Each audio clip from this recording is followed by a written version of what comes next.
అందరికీ నమస్కారం. రఘురామ కృష్ణరాజు గారు డిప్యూటీ స్పీకర్ అయిన తర్వాత తొలిసారిగా రాజనీతికి ఎంటర్ వేస్తున్నారు. అంటే రాజనీతికి తొలిసారిగా తాజా రాజకీయాలు, అలాగే హౌస్ని ఎలా నడపబోతున్నారు, హౌస్లో నూతన ప్రమాణాలు ఎలా నెలకొల్పబోతున్నారు, వీటన్నిటి గురించి రాజుగారు మనతో మాట్లాడతారు. రాజుగారు నమస్తే అండి. నమస్తే అండి సురేష్ గారు. చాలా రోజులు అయిపోయింది. అవును సార్, మీరు స్పీకర్ డిప్యూటీ స్పీకర్ కాక మునుపు చేసాం. అవును, సరే ముందుగా రాజకీయాలు మాట్లాడుకున్నాం సార్, తర్వాత రాజనీతిలో రాజకీయాలు. కూటమి ప్రభుత్వం అధికారంలోకి వచ్చి 6 నెలలు అవుతుంది సార్. Straight question. అయితే అభివృద్ధి పరంగా ప్రభుత్వం బాగానే పనిచేస్తుంది. డెవలప్మెంట్స్ కాన్స్టిట్యున్సీస్లో మీరు చేస్తున్నారు, ఉండి కాన్స్టిట్యున్సీస్లో, అట్లాగే మిగతా కాన్స్టిట్యున్సీల్లో రాష్ట్ర వ్యాప్తంగా కూడా పోలవరం ప్రాజెక్ట్ కావచ్చు, అమరావతి కావచ్చు, లేదంటే కొత్త పరిశ్రమలకి రాష్ట్రానికి ఆహ్వానించడం కావచ్చు, ఇవన్నీ కూడా వేగంగా జరుగుతున్నాయి. ఆ విషయంలో పెద్దగా అసంతృప్తి ఏం లేదు ఎవరికి. కానీ రాజకీయం చేయట్లేదు ఈ ప్రభుత్వం, చంద్రబాబు నాయుడు గారు అనేది ప్రధానమైన విమర్శ. క్యాడర్ తీవ్రమైన అసంతృప్తితో ఉంది. దీని మీద మీ ఒపీనియన్ ఏంటి? అంటే మీరు చెప్పింది పాక్షికంగా కరెక్ట్. ఎందుకంటే ప్రభుత్వం పరిపాలన చేస్తుంది, పరిపాలన ఎక్సలెంట్గా చేస్తుంది. ముఖ్యమంత్రి గారు కానీ, మంత్రివర్గం కానీ, ఎస్పెషల్లీ ఈయన లోకేష్ గారు కానీ, they are doing extremely well. అందులో ఎటువంటి డౌట్ లేదు. కానీ మీరన్న రాజకీయం చేయటం లేదు అన్నదే కొంతవరకు అందులో నిజం ఉంది. ఎందుకంటే మరి గతంలో అసలు పరిపాలన చేయలే, ఓన్లీ రాజకీయమే చేశారు. 5 ఏళ్ళు జగన్మోహన్ 5 ఏళ్ళు రాజకీయమే చేశాడు తప్ప అతను పరిపాలన చేయలే. ఇతర పార్టీ వాళ్ళని వేధించడం, కాస్త కోస్త నిజాలు మాట్లాడిన నాలాంటి వాళ్ళని తీవ్రంగా దండించడం, మరణ శిక్ష విధించే స్థాయికి వెళ్ళిపోవటం, అటువంటివి చాలా ఎక్కువ జరిగినాయి. ఫస్ట్ 4-5 నెలల్లో అయితే పూర్తిగా పరిపాలన మీదే ఉన్నారు. ఇప్పుడు రాజకీయం మొదలుపెట్టారు అని నేను అనను, కానీ కొంతవరకు దుష్ట శిక్షణ అనేది ప్రారంభమైంది. అంటే వాళ్ళ రాజకీయానికి దుష్ట శిక్షణ కూడా అవసరమే కదా, అవసరమే. ఎందుకంటే అతను జగన్మోహన్ రెడ్డి గారు శిష్ట శిక్షణ, దుష్ట రక్షణ చేసేవాడు. ఇప్పుడు బాబు గారు దుష్ట శిక్షణ, శిష్ట రక్షణ ఇంకెంతవరకు వచ్చిందో పూర్తిగా చెప్పలేను, కానీ దుష్ట శిక్షణ అయితే ప్రారంభమైంది. మరి ఇవాళ రోజుల్లో దాన్నే రాజకీయం అంటున్నారు కాబట్టి మరి రాజకీయం కూడా ఓకే, అభివృద్ధిలో పరుగులు పెడుతున్నా కనీసం నత్త నడకలో అయినా ప్రజలు ఊహించుకునే రాజకీయం మొదలైనందుకు నిరాశలో ఉన్న పార్టీ క్యాడరు ఒక ఆశావహ దృక్పథంలోకి వచ్చారు అనటంలో ఎటువంటి సందేహం లేదు. అంతే అంటారా?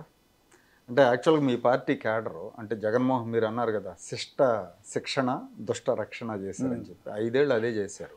అవును, ఆ అరాచకాన్ని బాగా చూసిన తర్వాత టిట్ ఫర్ టాట్ అన్నట్టు రిప్లై ఇవ్వాలి అనే ఉద్దేశంలో మీ క్యాడర్ ఉంది. అదే ఇప్పుడు ఏంటంటే సురేష్ గారు, ఇంత ఎక్స్ట్రాడినరీ విజయం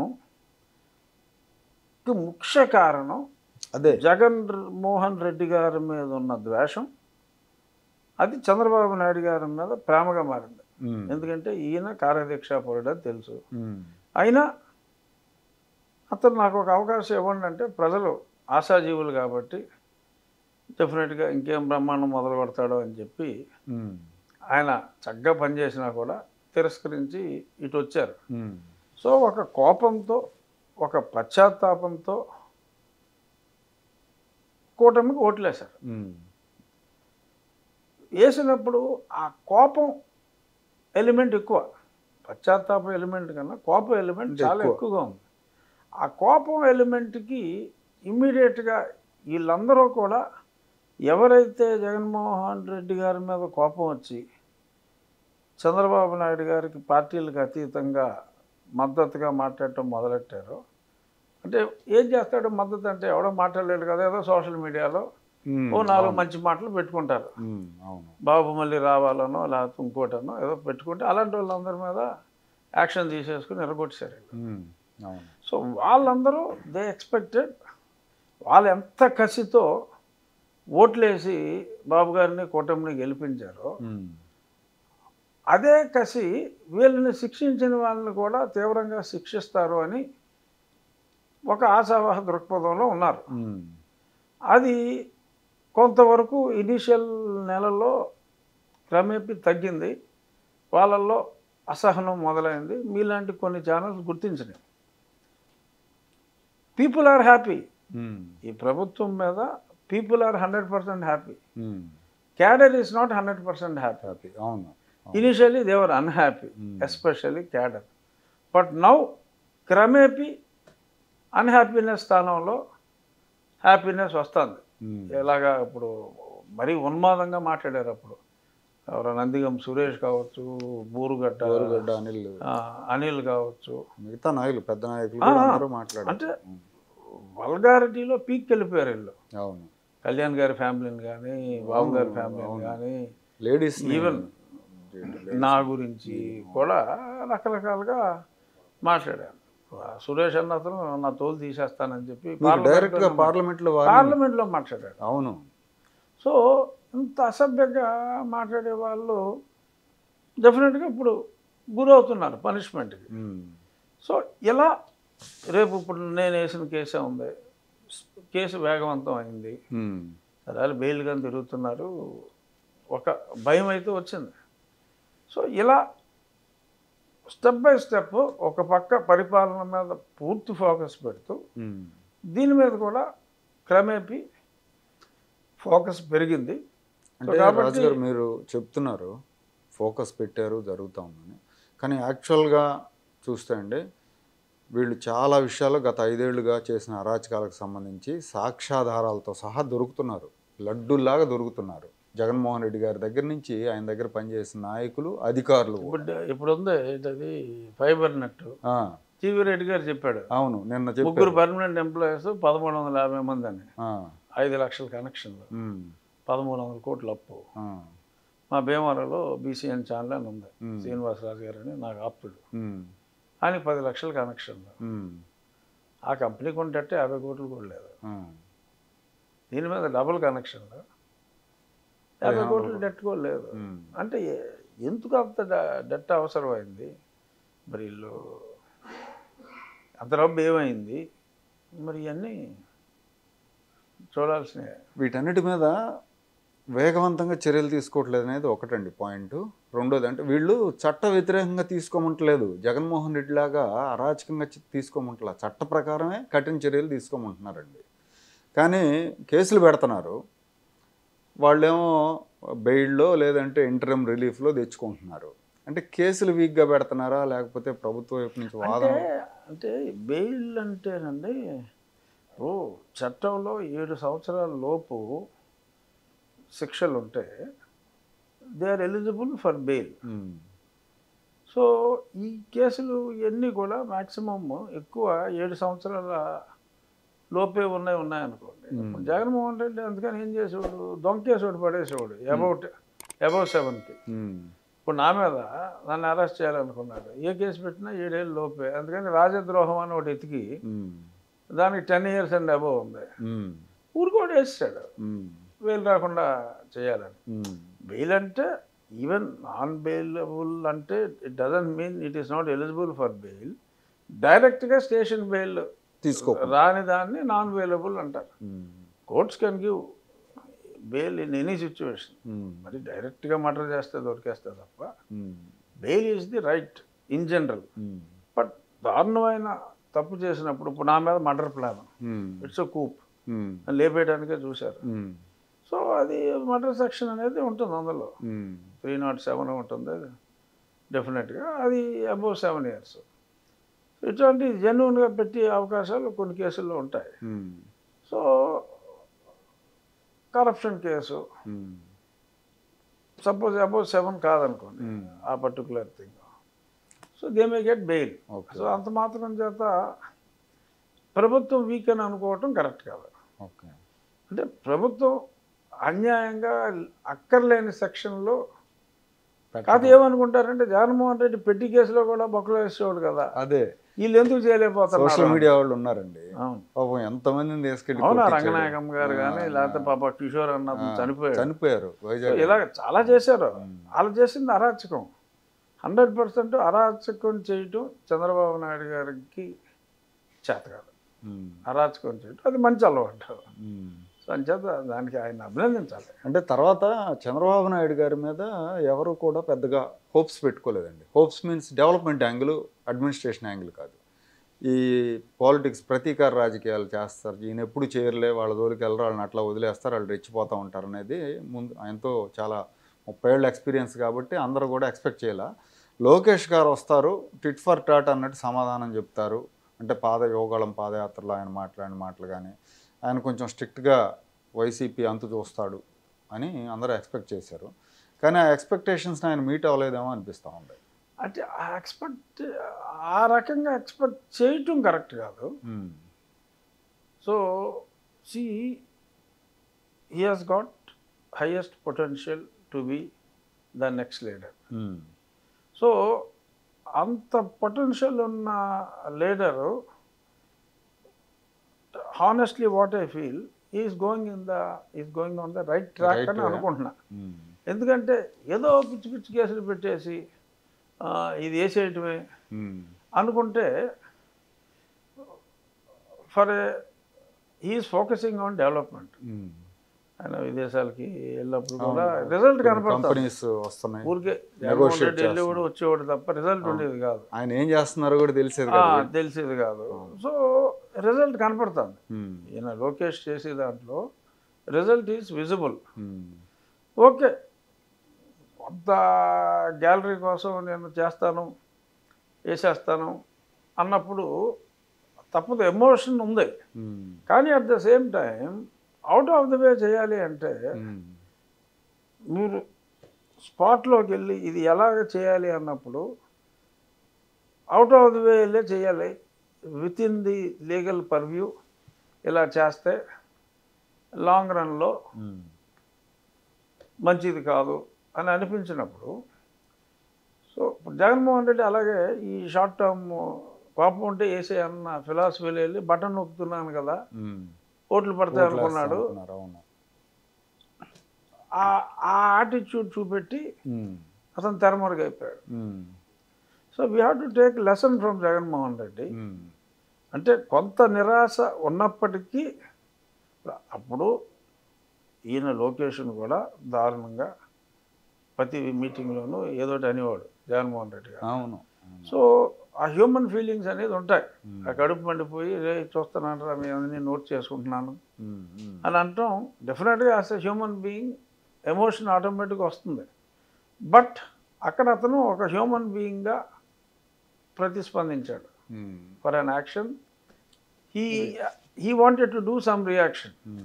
But after he has become the leader, after he has been chosen as IT minister and education minister, so ఆయన డ్యూటీ ఒక ఎడ్యుకేషన్ మినిస్టర్గా ఉండి సో ఆల్ విద్యార్థులందరూ అతను చూస్తారు.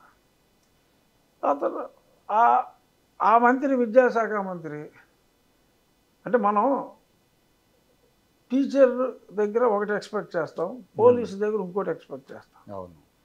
టీచర్ ఎవరినైనా అందరితో గౌరవించబడతాడు, గౌరవిస్తాడు. పోలీసు నార్మల్గా ఎవరికి గౌరవం ఇవ్వడు, పోలీసు కూడా ఎక్కువ మంది గౌరవం ఇవ్వరు. దురదృష్టం, భయపడతారు. వాట్ ఎవర్ ఇట్ ఈస్, అమ్మో పోలీసు వాడు అనుకుంటారు తప్ప పోలీసు అని మనస్ఫూర్తిగా పెట్టరు. టీచర్ కనపడితే పెడతారు. ఈయన మంత్రిగా టీచర్ పొజిషన్లో ఉన్నాడు. సో కాబట్టి I feel the profile whatever Lokesh garu is maintaining as education minister is right అన్నదే. అంటే నేను ఆ పార్టీలో ఉన్నాను, ఈజ్ ది జనరల్ సెక్రటరీ అని నేను చెప్పట్లా. నాకు ఎప్పటి నుంచో తెలిసిన లోకేష్గా he has grown up as a leader in a short term. So personally I am extremely happy. He has got the future potential to continue the legacy of his dad or grandfather. అంటే నేను ఒకటి అడుగుతాను sir, ఇప్పుడు ప్రజలు ఏంటంటే జగన్మోహన్ రెడ్డి మళ్ళీ వస్తాడనే భయం లేదా జనంలో? మళ్ళీ అసలు దాన్ని డిస్మాంటిల్ చేయాలి, ఆ దిశగా వీళ్ళు పనిచేయట్లేదు అనేది. అంటే వీళ్ళు చేసి డెవలప్మెంట్ యాక్టివిటీస్, ఫర్ ఎగ్జాంపుల్ పోలవరానికి చాలా తంటాలు పడుతున్నారు. ఏపీ అంటే అమరావతి పోలవరం అని. సో మాటలు కాకుండా చేతల్లో కూడా ఒక 30,000 కోట్లు వర్క్స్ అవార్డ్ చేశారు. 20,000 కోట్లు లైన్ ఆఫ్ క్రెడిట్ ఆల్రెడీ రెడీగా ఉంది. సో ఇది వర్క్ జరుగుతూ ఉంటే ఇంకో 10,000 కోట్లు తీసుకొచ్చి డెవలప్ చేయడం కష్టం కాదు. 30,000 కోట్లకి రోడ్ మ్యాప్ రెడీగా ఉంది. ఒక్కసారి కిక్ స్టార్ట్ అయితే ఒక 20,000 కోట్లు నిజంగా ఖర్చు పెట్టి వేసిన రోడ్లే తవ్వుపోయారు లాస్ట్ టైం. అవును. కిక్ స్టార్ట్ అయితే ప్రజలు వచ్చి చేసి investment that will run in to thousands of crores. So ఒక పక్క పోలవరం మనం కంప్లీట్ చేయగలిగి ఈ అమరావతి చేసి ఈలోపు ఐటీ ఇండస్ట్రీని ప్రతి ఊర్లోకి మనం ఎక్కడ పడితే అక్కడ ఇంజనీరింగ్ కాలేజీలు ఉన్నాయి, చదువుకున్న వాళ్ళు ఉన్నారు. ఐటీ ఇండస్ట్రీ హైదరాబాద్లోనే ఉండాలని లేదు. ఇక్కడ entertainment after working hours if you can create good entertainment provide చేయగలిగితే యాజ్ ఏ రిలీఫ్, మంచి మంచి పార్కులు లేకపోతే సాయంత్రం అయితే ఏదైనా రెస్టారెంట్లు అలా ఆ ఎన్విరాన్మెంట్ క్రియేట్ చేయగలిగితే by virtue of tourism or any other thing, డెఫినెట్గా ఒకసారి డెవలప్మెంట్ వచ్చిన తర్వాత జిఎస్టీలు ఇంకోటి ఆటోమేటిక్గా గ్రోత్ వచ్చేస్తుంది. ఆ దిశగా పని ద్వారా జగన్మోహన్ రెడ్డిని రానివ్వకుండా చేస్తున్నారు, ఆ దిశలో ప్రయత్నం జరుగుతుందని కూడా మనం భావించవచ్చు. ఈ గవర్నమెంట్ బాగుంది అనుకోండి సార్, ప్రజలు మళ్ళీ నన్ను ఇంకోసారి నమ్మండి అంటే నమ్మే వాళ్ళు ఎవరు లేరు. If as a government if there is a failure, not in రాజకీయం or revenue politics, as a government if this government succeeds డెఫినెట్గా మళ్ళీ ఎన్నుకుంటారు. అప్పుడు జగన్మోహన్ రెడ్డి గారు మళ్ళీ వచ్చే రిస్క్ లేదు. మీరు అన్నట్టు జగన్మోహన్ రెడ్డి లాగా అరాచకపు రాజకీయాలు చేయకుండా డెవలప్మెంట్ ద్వారా ప్రజల హృదయాలు, అరాచకం చేయకుండా తప్పు చేసిన వాడిని శిక్షించాలి, నో డౌట్. ఆ ట్రాక్లో పడ్డారు ఇప్పుడు. సో బట్ గ్రోత్ మీద ఎక్కువ ఫోకస్ ఉంటేనే న్యాచురల్గా ఆ జగన్మోహన్ రెడ్డి గారు మళ్ళీ వస్తాడు అన్న ఆలోచన కూడా ఎవరికి రాదు. తర్వాత మీ విషయానికి వస్తే మిమ్మల్ని టార్చర్ పెట్టారు, మీది హత్య ప్రయత్నం. డౌట్ లేదు, హత్యే క్లియర్. ఎందుకంటే వేరే వాళ్ళు ఎవరో అంటాం అసలు పెద్దలకాయ మిమ్మల్ని వేసేమని చెప్పారు, ఏదో కరుణించి కొట్టి వదిలేసాం అన్నట్టుగా కూడా వాళ్ళు ఫీల్ అవుతారు. అది అదే రోజు మొన్న ఒక లెటర్ కూడా మీరు వచ్చింది కదా, వివేక్ యాదవ్ పంపిన లెటర్, గుంటూరు కలెక్టర్. ఒక ఎమర్జెన్సీ అన్నాడు. ఎవడు అడిగాడండి అసలు సిఐడి వాళ్ళు అరెస్ట్ చేస్తే రఘురామకృష్ణరాజు గారిని అనుకుందాం, లేకపోతే సురేష్ ఇంకో గుంటూరు కలెక్టర్ కి ఎందుకు ఇన్ఫార్మ్ చేస్తారు? Guntur SP urban law and order అనే టైటిల్ పెట్టి సిచ్యువేషన్ మే అరైజ్, మీరు అలర్ట్గా ఉండండి అని చెప్పి. అంటే ఇప్పుడు లా అండ్ ఆర్డర్ ప్రాబ్లం ఎప్పుడు వస్తుందండి? నన్ను లేపేస్తాను వచ్చేది. మిమ్మల్ని పద్ధతి ప్రకారం విచారిస్తే లా అండ్ ఆర్డర్ ప్రాబ్లం రాదు కదా. రాదు. సో అందుకని అదంతా కూడా ఇట్స్ కూప్. సో అది ఇప్పుడు వెలుగులోకి వచ్చింది, వీళ్ళ ఇన్వెస్టిగేషన్లో పూర్తిగా వచ్చింది. సో డెఫినెట్గా ఆయన కూడా మీరు దీనిలో చేస్తారా? వివేక్ యాదవ్ పేరు I think police they are going to call him. Okay, ఎవరు చెప్పారు? ఎందుకని కలెక్టర్ దివ్యశక్తితో బ్రహ్మజ్ఞానంతో ఆలోచించి అది ఇవ్వలేడు కదా. ఎవడో తాడేపల్లి నుంచి ఫోన్ చేస్తేనే చేసి ఉండాలి అతను. సో ఎవడ తాడేపల్లి ఫోన్ వీరుడు అనేది అంటే అసలు ఒక ఆర్గనైజ్డ్గా, అంటే అందరూ కలిసి రాజకీయ నాయకులు, అధికారులు అందరూ ఒక ప్లాన్, ఒక స్కెచ్ గీసే ప్లాన్ చేసి జీవితం న్యూసెన్స్గా ఉంది, రోజు మనల్ని రచ్చబండని వేసేస్తున్నాడు వీడు, సో వీడిని ఎలిమినేట్ చేసేద్దామని డిసైడ్ అయిపోయారు. సో ఆ రకంగా చూస్తే మీరు లక్కీ అని చెప్పాలి, చాలా లక్కీ. అంటే నేను ఒరిజినల్గా పుట్టింది May 14, 62 అయితే మళ్ళీ పుట్టింది May 14, 2021. 2 సార్లు పుట్టాను నేను. ఇంకొక ప్రశ్న ఏంటంటే కొట్టిన వాళ్ళలో ప్రైవేట్ వ్యక్తులు ఉన్నారన్నారు. సిఐడి సునీల్ కుమార్, చీఫ్ సునీల్ కుమార్కి అనుచరులుగా ఉండి వాళ్ళంతా ఆయన తరపున దందాలు చేశారన్న ఆరోపణలు కూడా ఉన్నాయి. ఆ కొట్టిన వాళ్ళు ఇవాళ మీ పార్టీలో కీలకంగా ఉన్నారే అని అంటున్నారు. మరి ఏంటి దాని మీద మీ అధినేత చర్యలు తీసుకోరా? అప్పుడు సునీల్ ఇప్పుడు కుమార్ దీని మీద నేను ఒక వీడియో చేశా, మీరు ప్రెస్ మీట్ పెట్టి పేర్లు సునీల్ చెప్పారు. కుమార్ అనుచరులు ఎవరైతే అతని తరఫున అప్పుడు దందాలు చేశారో ఇప్పుడు తెలుగుదేశం పార్టీలో యాక్టివ్గా దందాలు చేస్తున్నారు అనేది బహిరంగ రహస్యం. ఇప్పుడు గుడివాడ ఎమ్మెల్యే పక్కన రైట్ హ్యాండ్ లాగా తులసి అనే అతను ఉన్నాడు. ఇంకో అతను ఒకప్పుడు ఇతను రైట్ హ్యాండ్, సునీల్ కుమార్కి రైట్ హ్యాండ్. అతను ఆ గతంలో పోస్టులు కూడా పెట్టారు లోకేష్ గారి మీద, తెలుగుదేశం పార్టీ మీద, ఇవన్నీ. అట్లాగే గౌరీ శంకర్ అని ఆయన ఒక ఆయన కూడా మీ విషయంలో ఇంటర్ఫీర్ అయ్యారని చెప్పున్నారు. వీళ్ళందరూ కూడా ఇక్కడ కీలకంగా ఉన్నారు. ఇలాంటి వాళ్ళని వేసుకొని తిరిగినప్పుడు మీ పార్టీ నాయకుల విశ్వసనీయత మీద దెబ్బ కొట్టదా? డెఫినెట్గా మరి ఇంపాక్ట్ ఉంటుంది. మరి వాళ్ళ మీద యాక్షన్ తీసుకున్నట్టుగా కూడా కనిపించలేదు. అయితే మీడియాలో ఏ కథతో వస్తున్నారో మరి నాకైతే తెలియదు. మరి కొంత మీరు వాళ్ళ దృష్టిలో ఏం పెట్టలేదా? సన్నగిల్లే నేను పెట్టలేదు. నేను actual to be very frank లైటే తీసుకున్నాను. నా న్యాయ పోరాటం నేను ప్యారలల్గా చేసుకుంటూ వెళ్తున్నా. సో నాకు తెలిసిన విషయాన్ని అది నిజం అని కన్ఫర్మ్ చేసుకుంటేనే నేను మాట్లాడారు. వితౌట్ కన్ఫర్మేషన్ నేను మాట్లాడను. తులసి అనే వ్యక్తి 100కి 100 సునీల్ కుమార్ మనిషి. అతను పదవిలో ఉన్నంతకాలం పూర్తిగా అతను మనిషిగానే అతను ఉన్నాడు. అది బహిరంగ రహస్యం, అందులో దాపరికం ఏమీ లేదు, ఓపెన్ సీక్రెట్. ఇప్పుడు గుడివాడ ఎమ్మెల్యేకి ఈ ఆల్ ఇన్ ఆల్ అనేది బహిరంగ రహస్యమే అందరికీ. సో అతను పుట్టినరోజు ఉంటే ఆయన నోట్లో పెడుతున్న ఫ్లెక్సీలే గుడివాడ అంతా ఉంటాయి. ఓకే, వాళ్ళు ఇష్టపడ్డారు. మరి ఆ గతం మనకు అనవసరం అని చెప్పి రాము గారు అనుకుని ఉండొచ్చు. మరి సడన్గా ఓ బోయేవాడు వాల్మీకిగా మారినట్టు ఆ గంజాయి మొక్క తులసి మొక్కగా మారిపోయిందేమో నాకు తెలియదు. బట్ ఫ్లాష్ బ్యాక్లో భాషా సమరసింహారెడ్డి ఫ్లాష్ బ్యాక్ లాగా ఫ్లాష్ బ్యాక్ వెళ్తే ఒక అతి కిరాతక క్రూరుడైన ఐపీఎస్ ఆఫీసర్ సునీల్ కుమార్కి ఇతను అనుచరుడు. ఇప్పుడు సునీల్ కుమార్ సహచరుడిగా మారినట్టున్నాడు. సేవ్ చేయడానికి కూడా మీ పార్టీ ఎమ్మెల్యే ఒక ఆయన, ఎంపీ ఒక ఆయన ప్రయత్నాలు చేస్తున్నారు అనే టాక్ అయితే వినపడుతుంది.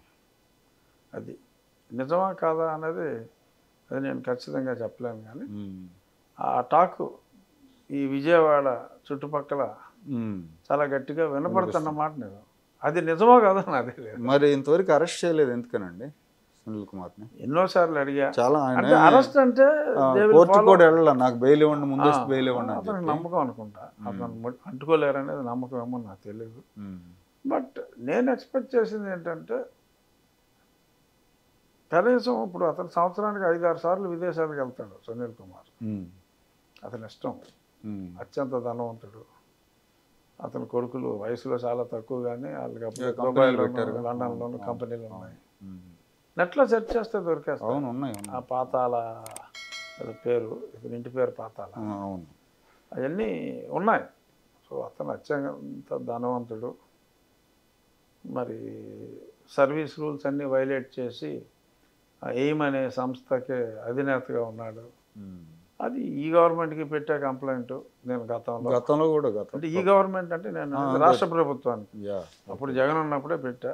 ఇప్పుడు బాబు గారు వచ్చారు. బట్ రాష్ట్ర ప్రభుత్వం దగ్గర ఇచ్చిన కంప్లైంట్లు ఉంటాయి, కేంద్రానికి ఇచ్చా, అతను మాట్లాడిన వీడియోలు ఇచ్చా.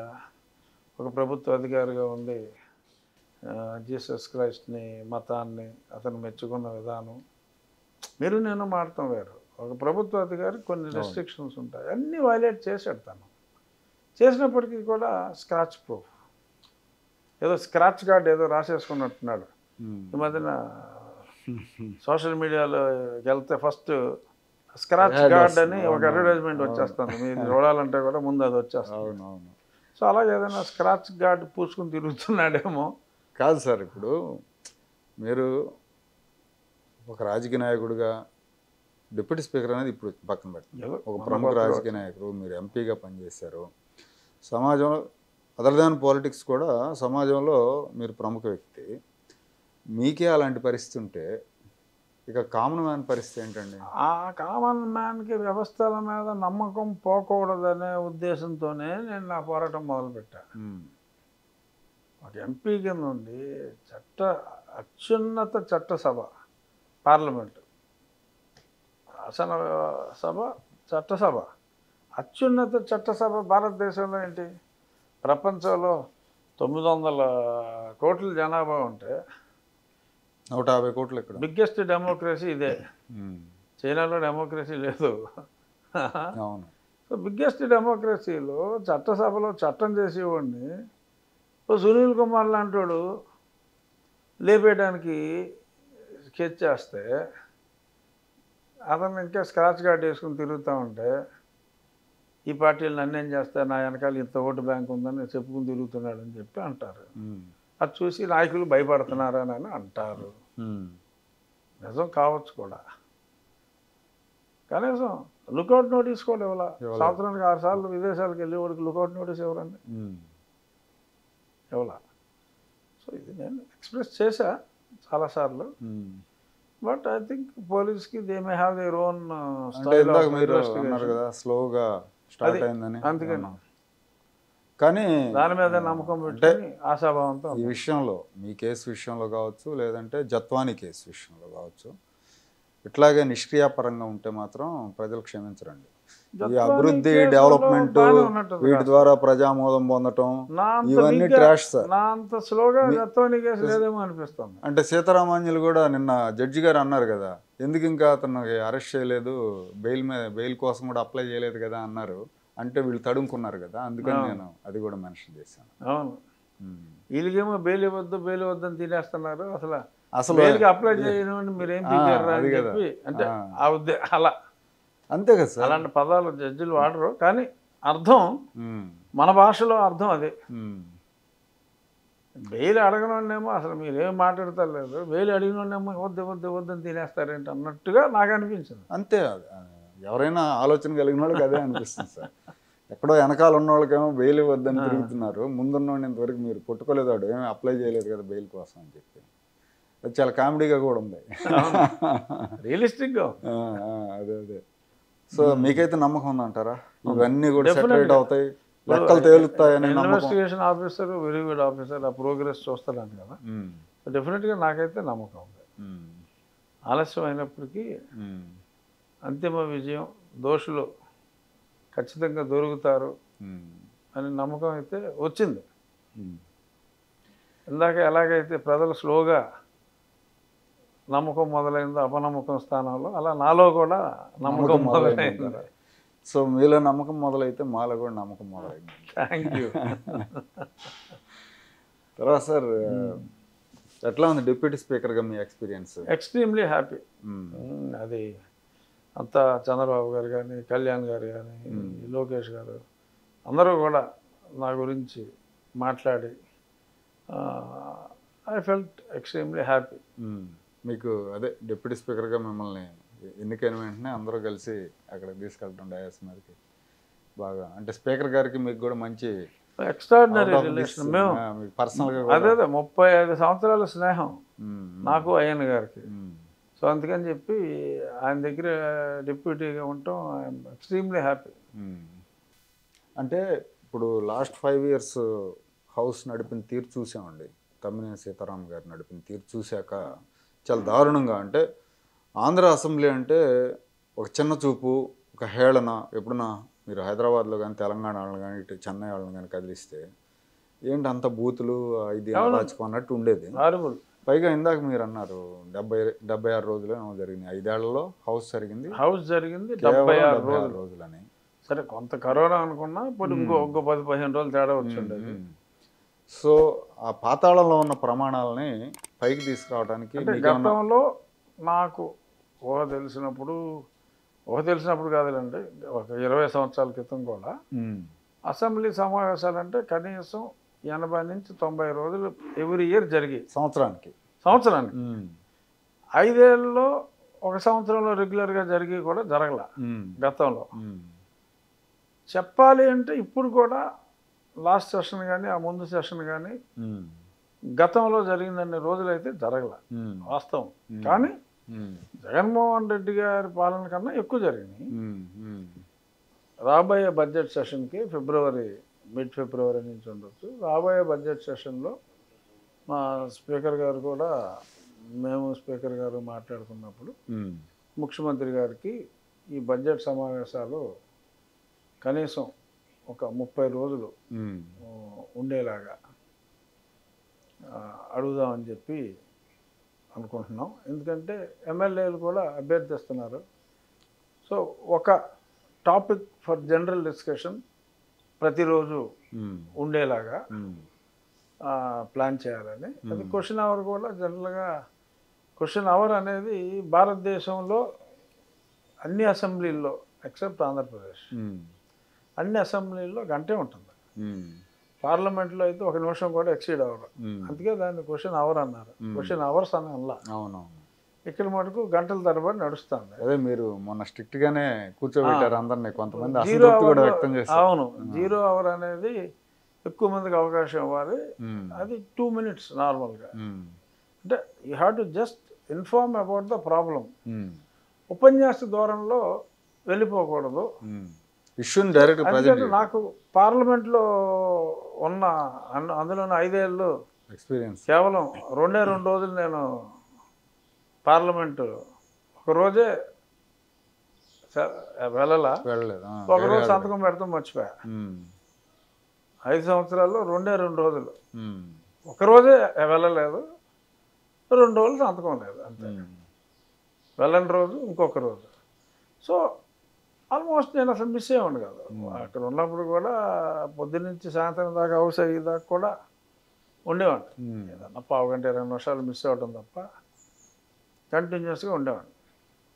సో ఆ సిస్టమ్స్ చూసి మరీ ఇండిసిప్లిన్డ్గా అనిపించినప్పుడు కొంచెం రిక్వెస్ట్ చేసాం.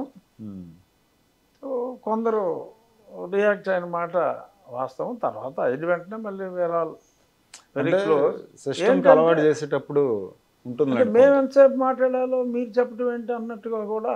అంటే ఫర్ సమ్ పీపుల్ నిర్ణయాధికారం స్పీకర్ది, ఎవరు ఎంతసేపు మాట్లాడాలో అనే బేసిక్ ఫండమెంటల్ కూడా తెలియకుండా కొంతమంది సీనియర్స్ 3వసారి 4వసారి ఎమ్మెల్యేలు మాట్లాడటం కొంచెం ఆశ్చర్యం అనిపించింది.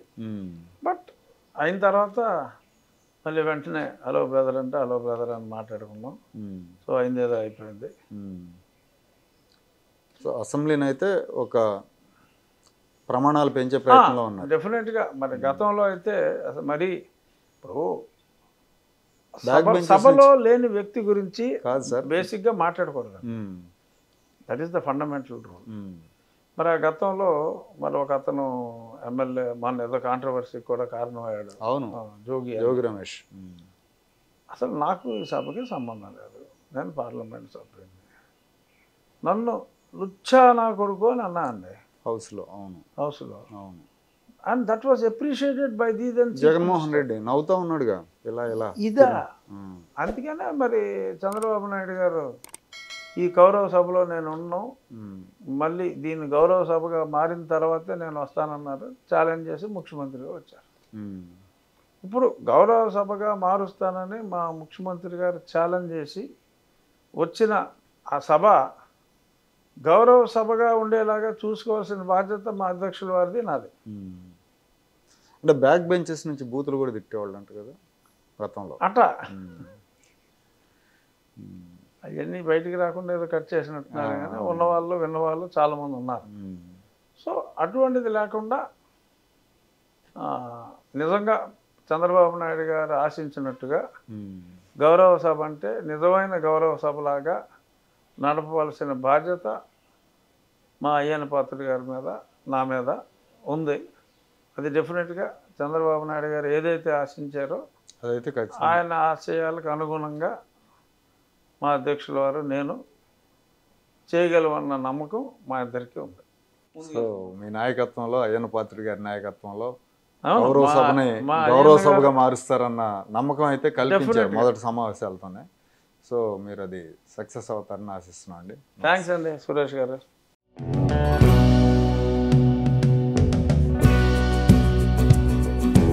Like, share and subscribe to Rajaniti channel.